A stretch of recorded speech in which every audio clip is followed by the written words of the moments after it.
ప్రజలు కోరుకునే పనులు, గత నాయకత్వం చేయలేని పనులు నా దృష్టికి వచ్చినప్పుడు ఒక సవాలుగా తీసుకున్న ప్రయత్నం, వాటిని అమలు చేసిన ప్రయత్నం చేస్తాం. సరే, అలాంటి నిర్ణయాలు తీసుకున్నప్పుడు ఒకరిద్దరికి నష్టం జరగచ్చు, కానీ ఆ నిర్ణయం వల్ల వేలాది మందికి లబ్ధి జరుగుతుందన్నప్పుడు తప్పనిసరి పరిస్థితిలో కఠినమైన నిర్ణయం తీసుకున్న సందర్భం వచ్చిన సందర్భంలో నేను అనేక సందర్భాలు చెప్పిన, బహుశా ఒకరిద్దరికి ఇక్కడ నష్టం జరుగుంటే వారిని కూడా గుండెల్లో పెట్టుకునే విధంగా భవిష్యత్తులో వారికి కూడా సరైన సహకారం చేసే విధంగా ప్రభుత్వం పక్షాన కావచ్చు, వ్యక్తిగతంగా చేస్తానే మాట కూడా ఇచ్చిన సందర్భాన్ని మీ అందరికీ కూడా ఇస్తారు. ఇక్కడ ఉన్నటువంటి మీ వర్గాల ద్వారా కూడా గుర్తు చేసేటువంటి ప్రయత్నం చేస్తూ 54 సంవత్సరాలకు ఎదురు చూస్తున్న రోడ్డు వేలకు సంబంధించి నిర్ణయం తీసుకున్నప్పుడు కొంతమందికి ఇబ్బంది కలిగిన మాట వాస్తవమే. వారి త్యాగాలు కూడా మరవలేదని చెప్పి అనేక సందర్భాలు చెప్పిన, ఒక నిర్వాసితులు నష్టపోతే మరో ప్రాంతంలో వారికి లాభం అని ఈరోజు ప్రాజెక్టులలో కూడా ఇబ్బంది వచ్చినప్పుడు కూడా వారిని కాపాడే ప్రయత్నం చేసుకునే సందర్భంలో బాగానే ఇక్కడ కూడా మనం కార్యక్రమం చేసుకున్నప్పుడు మనకు కొంచెం ఇబ్బందులు ఎదురైనా తప్పని పరిస్థితుల్లో మనం రోడ్డు వేయడానికి కోసం ప్రయత్నం చేసినాం. ఇంచుమించు 80 ఫీట్ల రోడ్డు ఏదైతే రావాలనుకుంటున్నామో దానికి కూడా 6,50,00,000 రూపాయలు వెచ్చించుకొని ఫౌండేషన్ కూడా వేసుకున్నాం.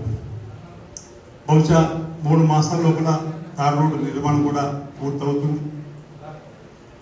ఇంచుమించు 76 కోట్ల రూపాయలతోటి వేములవాడ దేవాలయ అభివృద్ధి కోసం కూడా మనం పునాదులు గౌరవ ముఖ్యమంత్రి రేవంత్ రెడ్డి గారి చేతుల మీద గత సంవత్సరం నవంబర్ 24 కూడా భూమి పూజ గవర్నమెంట్ చేసుకున్నాం. ఒకరిద్దరు అంటున్నారు, ఏం చేసిన పనులు, ఏం జరుగుతుంది, ఇంకా తట్టటి మట్టి కూడా తీయలేదు చెప్పండి. మీకంటే ముందు ఎన్ని తట్టటి మట్టి వేదో మీరు చూసింది. అభివృద్ధి అనేది ఇంత క్లియర్ గా కనిపిస్తున్నా ఒకరిద్దరు విమర్శిస్తున్నారు, ఏం చేసింది ప్రభుత్వం వచ్చిన తర్వాత ఏం జరుగుతుంది చెప్పండి. మీరు గెలిచి 20 నెలలు అవుతుంది, 3 బ్రిడ్జి ఎందుకు కట్టలేవు దానికి సమానం చెప్పిండి. ఇదివరకు మీకు కూడా చెప్పాలి, ఎందుకంటే మీ అందరూ కూడా సమాజ సేవకులుగా పనిచేసేటువంటి తరుణంలో 2015లో ఆ బ్రిడ్జిల కోసం ఫౌండేషన్ వేసి పక్కన ఆ బ్రిడ్జి పక్కన శిలాపాకు ఉంది, మీరు వెళ్ళి చూడండి. 2015లో ఇవాళ 2010 సంవత్సరాల క్రితం శిలాపాలకి వేసారు. ఎందుకు మీరు కట్టలేదంటే సమానం చెప్పండి. గతంలో నేను చూసిన ఒక వీడియో, రంగురంగుల పోస్టర్లు వీడియోలు, 3వ బ్రిడ్జ్ ఉన్నట్టు ఆ 3వ బ్రిడ్జ్ మీద కారు వెళ్తున్నట్టు కూడా మనం ఆల్రెడీ వాళ్ళ యాప్లో రిలీజ్ చేశారు. కానీ నిజంగా క్షేత్రస్థాయిలో చూస్తే బ్రిడ్జి లేదు. నేను వచ్చిన తర్వాత పోయి వెళ్ళి చూస్తే 3వ బ్రిడ్జికి సంబంధించి కార్యక్రమం అమలు చేయాలని చెప్పి నిర్మాణం చేయాలని చూసి ఫౌండేషన్ కూడా వేసినారు. నిన్న ఒక తల్లి బాధపడుతూ తిట్టినటువంటిది మళ్ళీ తెల్లారయ్యో ఈ విధంగా అనేది కాకుండా ఒక తల్లి అనేది వాడుతున్న కొబ్బరికాయ కొట్టించండి.